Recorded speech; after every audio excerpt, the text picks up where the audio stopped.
Hey, everybody. Happy Monday. Intriguing chat today, as always, around the future of customer experience, leveraging AI and so many advanced technologies with a true expert in the field, Sharpen. Charlie, how are you? Very good. Evan, it's good to see you again. Thank you for having me today. Well, thanks for being here. We had a great touch base in Enterprise Connect, which seems like months Yeah. ago. It was just a couple of months back. And I was so intrigued by your vision and mission at Sharpen. Maybe take us on the journey that you've been on as CEO at Sharpen. Yeah. How do you describe that vision and mission around CX these days? Yeah. Look, our vision is very simple at Sharpen. It's just a few words. It's contact centers people love. Now, whenever I say that to anyone, no one disagrees. No one says we've solved that. There's this amazing experience, problem solved. Everyone agrees this is a thing still to be solved. Whether it's you're the CFO of an organization, you're the customer contacting a organization, you're an agent working it. It's pretty unanimously a disliked part of a business. And we think that should change. It should be the front and center of a way that a company ultimately communicates with a customer, and a customer communicates with a business that they've chosen to spend their money with. So I joined Sharpen a year ago. My background is a little bit of unified communications with a company called Fuse. I've known the contact center space for a while. And then 4 years before Sharpen, I was running a machine learning company in the mortgage processing and insurance claims processing space. And that was sort of grounds up machine learning technology. I joined Sharpen purely because of this vision. There is no space out there, Evan, that is more ripe for disruption from AI than the contact center space. And also, there's no space that is as large as contact center and yet so poorly served. So I think it's a super interesting space to be. We set the vision formally right at the beginning of this year, although it was in the works from really the day I joined. And we think at Sharpen that agents are key to that. And that's been the history of Sharpen. And I was excited about them putting agents above any other part of the business and seeing that as a route to the solution.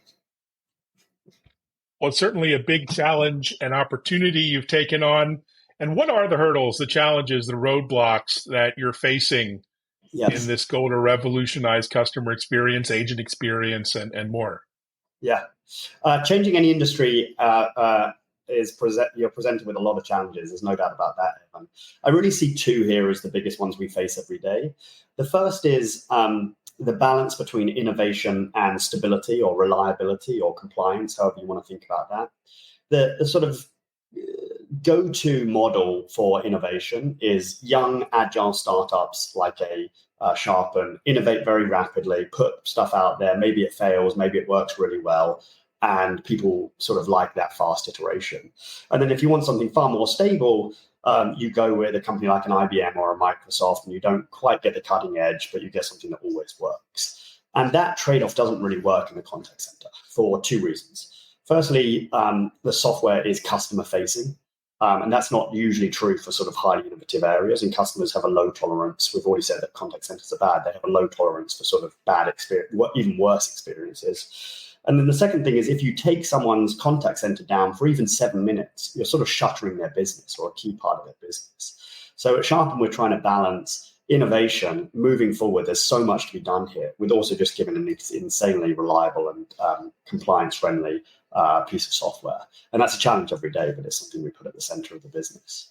And then the second one, and it sort of speaks to the fact that what I said first with our vision, that no one disagrees that contact centers are not loved.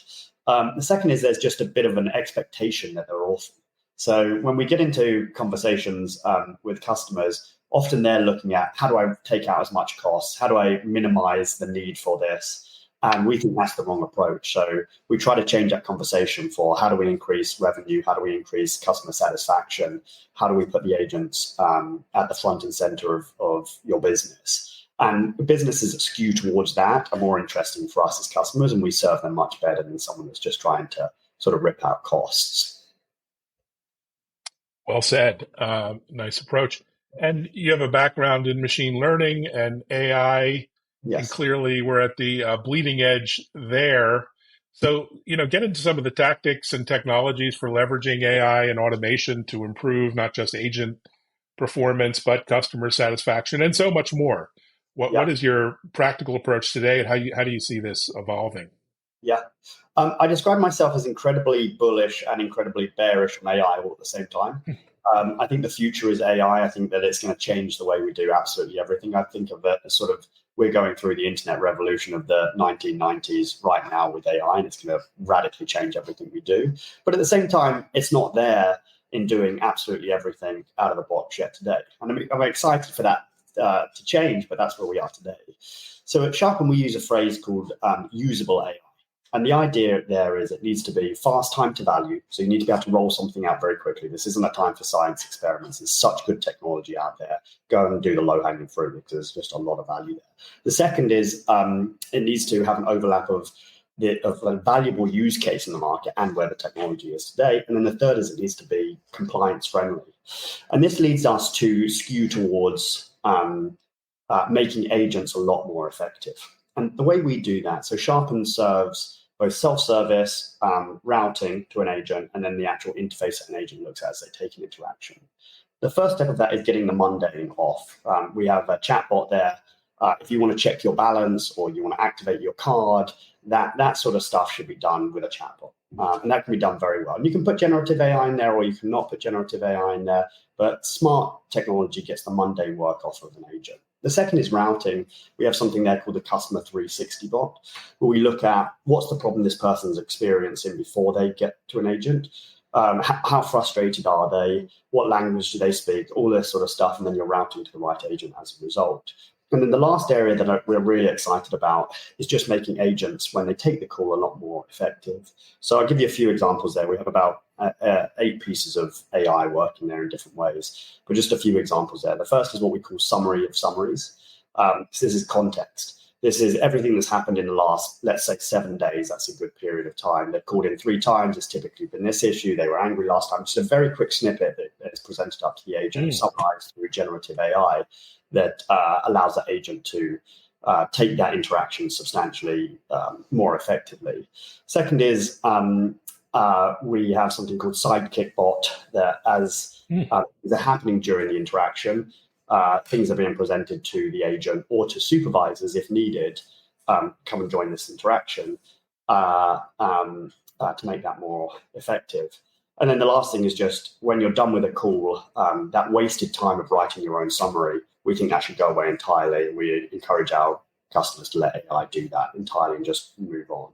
So that's sort of how we're thinking about it. Usable AI, agent first. Brilliant. And so you're riding on top of several mega trends, including LLMs. Where do you think we'll be in 3 to 5 years? Do you think we'll have really magical experiences? Will we love customer support again? So look, the big 3 trends out there right now are, and it's in this order of maturity, is move to cloud. We're still not there yet, but that's happening. Is digital. And we're seeing our customer base voice move from about 100% to about 50% and then really plateau out there. So we still see voice as the most important, but other forms of communication, web chat, texting, emails, that sort of thing are really becoming a way that people want to interact with businesses. And then obviously AI. And those trends are going to continue. The future of the contact center is, I'll give you an example that I would love to see. But this is how I'm seeing it. I'm just seeing a rapid interaction between a customer and the companies they choose to spend money with. So the example I like to give is you're working with an insurance company, you go and buy a bike, you text your preferred insurance vendor a picture of the bike and you say, I've just bought this, can you insure me?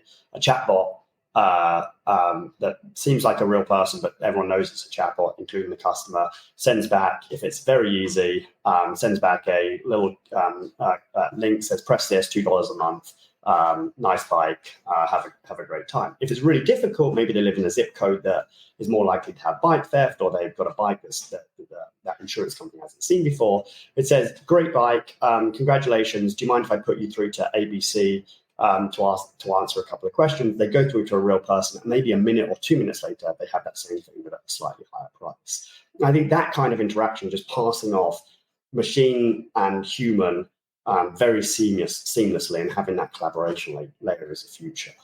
I don't think for a while that there's no agents in the contact center. And the example I like to give here is there was an equivalent step forward in AI with cancer or disease detection about 10 years ago. And every analyst then would tell you, in 10 years' time, radiologists won't exist. There's now more radiologists in the US than there were 10 years ago. And the sort of reason for that is just so much work to be done. And AI does an amazing part of some part of that. You want your screens viewed by an AI and not by a person.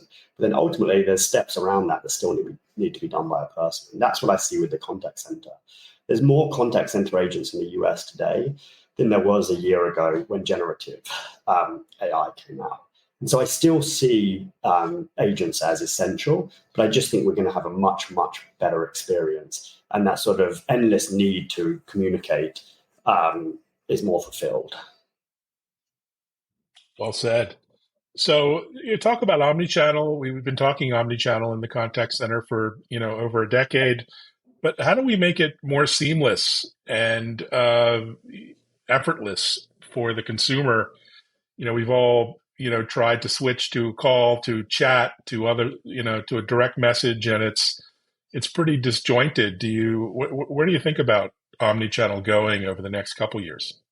Well, look, Evan, I think you've answered the question there. Exactly how I think about it is it's disjointed. It's always been seen by the Avayas, the Genesis, the Nices of the world as an add-on. And so they've built their core technology and then they add on a texting capability. And then that sort of move between the different types of interactions is very tough. So an agent handling a text is different typically than an agent handling a voice interaction. They have different agents. This isn't always the case, but they often do. And those agents don't have live data on what's happening in other setups. So what you need one system that has that same shared information and shared context. At Sharpen, that's the way we've been built. We were built sort of digital first. And so an agent live on a call in Sharpen can switch to email or text messages or do that simultaneously, because sometimes you want to send some information by text while still being on an interaction. But I think it's a grounds up change in the sort of the way code is built. And I think this is what puts younger startups in an advantageous position, because they don't have that legacy code that they have to build add-ons to, if that makes sense. So I view this as one of our, there are strengths and there are challenges, and this is one of the strengths we have. Well, here's to success there. It's no secret that, being a contact center agent can be a pretty thankless job. There's a lot of turnover, churn, and morale issues and all kinds of challenges. You have to look at just the turnover rates to see that. How do you see, yourself empowering those agents, training, development, technology, and other tools to, support them as well as the customers? Yeah, look, agent attrition is a real problem in the industry, and we hope to be part of the solution there. I said earlier with the vision that agents also pay the contact center. Attrition rates, everyone will give you different estimates. The estimates fall anywhere in the 25% on the low end to 50%. That means that people are changing jobs every two years. It can get worse than that in some industries. Now, some of that's by design. You have peaks and valleys, but also a lot of it is just agents don't like their roles. The solution here, in my mind, is really ease of use. And the analogy that I like to give here is everyone says we're going to go through a massive upskilling wave with AI. And I entirely disagree. I think that good software should do all of the upskilling itself. I'd like to give the internet as an example here. We didn't go through a massive upskilling with the internet. There are very, very few people in the world that know how the internet works, that know how all of the sort of fundamental parts of the internet actually work. It's an insanely small number. There's a slightly larger number that know how to build on top of that. These are your real coders that are building software, the engineers, and then there's another group that build on top of what they build. This is people that do drag and drop websites or build applications without actually understanding how to code. And then the vast majority of us, 99% of internet users, are using the internet every single day without even thinking about how the fabric of the internet works. We get on a call, we get on a video, we send emails, we visit a website, we spend money on Amazon, whatever it is. We didn't really require much upskilling. It became very, very easy to use. And that's when you saw the explosion of the internet, when it went from being something you had to be an expert in to something that was just so easy to use. And that's what we owe. Any vendor, any software engineer owes their customers when it comes to AI. You don't need to be an AI expert to have a bot pop up and say, they just said this product, here's some information on this product so you can speak fluently on it, or here's a summary of summary. Your life just gets substantially easier and you become more effective. So that's what we prioritize, ease of use. And to give you an example here, one of our largest customers is a gift card company called Blackhawk. They have these peaks and valleys I spoke about earlier, Evan, and they onboard agents that have never seen Sharpen before, never worked at Blackhawk before in 4 hours. So they go from knowing nothing about the product they're serving, nothing about the software they're using, to being a fully functional agent in 4 hours. And that's only done by making the software extremely easy to use. Well done. We definitely have a need for more personalization in this industry. When I call my, phone provider, cable provider, it's almost like every interaction is a brand new session. They have no idea who I am, Yes. why I'm calling, my history. First of all, why is that? And do you have any insights into how we can have more personalized experiences? They know me, they know my history, perhaps can predict why I'm calling. Yeah, totally. Look, that's the future of the contact center, and we spoke a little bit about it in different ways today. I think part of the problem is just this. I started with this, Evan, that people are used to the contact center just being a bad experience. They tolerate high agent attrition.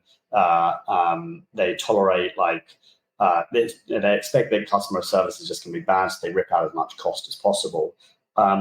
I think it's really just about giving agents the access to the data they need. So a good customer for Sharpen is one where the contact center is viewed as essential. Credit unions are about 8% of our business. And in credit unions, you might have a 500-person organization, but 100 people of those are sitting in the contact center. And in some instances, they're doing things as sort of value adders, loan origination, and other things like that. Like they really are in some credit unions elevated. We see about a 20% increase in CSAT for credit unions on average, just under that on average. And that's by presenting agents with the information they need to take an interaction. Those agents have far lower churn. In some instances, they've been with their organizations for 5-10 years. And another example of this is the Dallas Mavericks are a customer. I always like mentioning that one because it's sort of a fun brand to be working with. But there, the agents are doing outbound instead of inbound, and they're working with season ticket holders. And again, that is an elevated experience where they need that context before, and the software, Sharpen software, gives them access to that as they're going to call somebody. They have a window that pops up with all the information they need. So I think it's just about getting that information to agents and treating those agents as a bit more important versus just people that can be like hired and fired. Yeah, well said. Lots of talk here about data, but what data do you measure and use, and how do you think about measuring success in customer experience? What are the metrics that you use to monitor, to measure? So many different things you can focus on. What do you think are the top few? Yeah, so we, during the sales cycle, during the implementation cycle, and then during our quarterly business reviews, we have a list of metrics that we work with customers on. So we always know what is important to our customer. The absolute dream is we're able to tie it to a strategic business initiative at the CEO level. So that might be that they're trying to beat a certain competitor. It might be that they're trying to strip out a bunch of costs. It might be they're trying to increase revenue.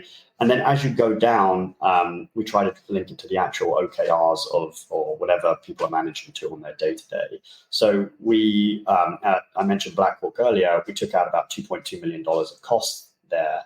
But we were able to work with the organization to take down other sort of metrics that rolled up in that, from average handling time to containment rates, And then the really difficult one to measure, but we're trying to increasingly do it, is CSAT and is customer satisfaction levels. And that's been a hard one to track because customers want to get off of that interaction as quick as they can.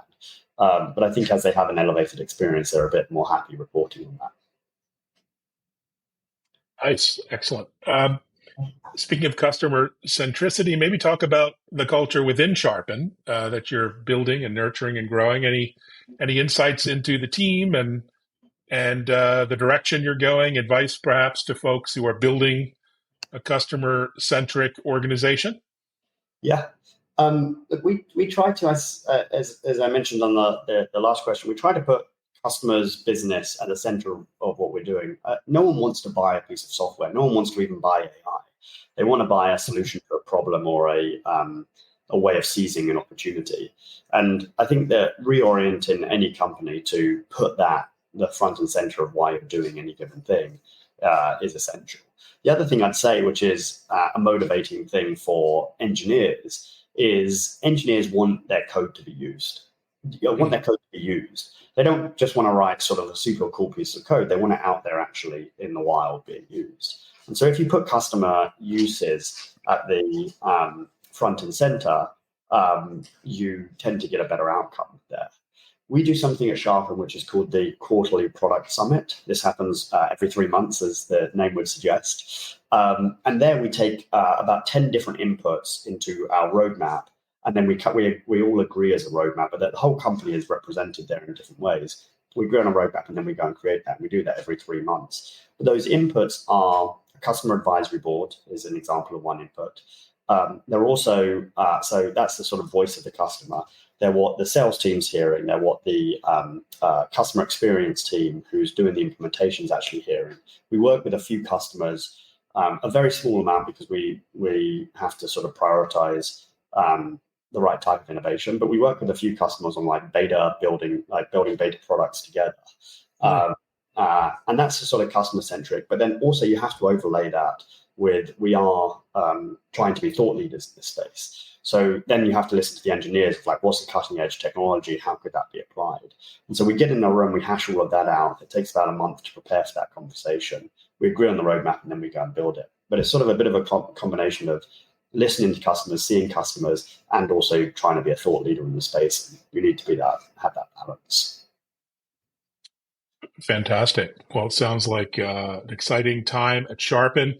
Heading into the summer months, what are you looking forward to over the next couple of months? Any travel or events, trips, or otherwise on the radar? Yeah, on the Sharpen side, we try to get in front of customers as much as possible. So we're doing quarterly business views out there. I was in with one of our customers in San Jose a couple of weeks ago, which is always one of my favorite places in the world. It's got the best infrastructure and some of the most sort of beautiful lifestyle in the world. So I love that. So I'm always out visiting customers and prospects. I don't have any trade shows coming up, which is obviously where you and I met. And then on the personal front, I grew up in the UK. Obviously, I don't hide that too well. I've been in the US for about 16 years now.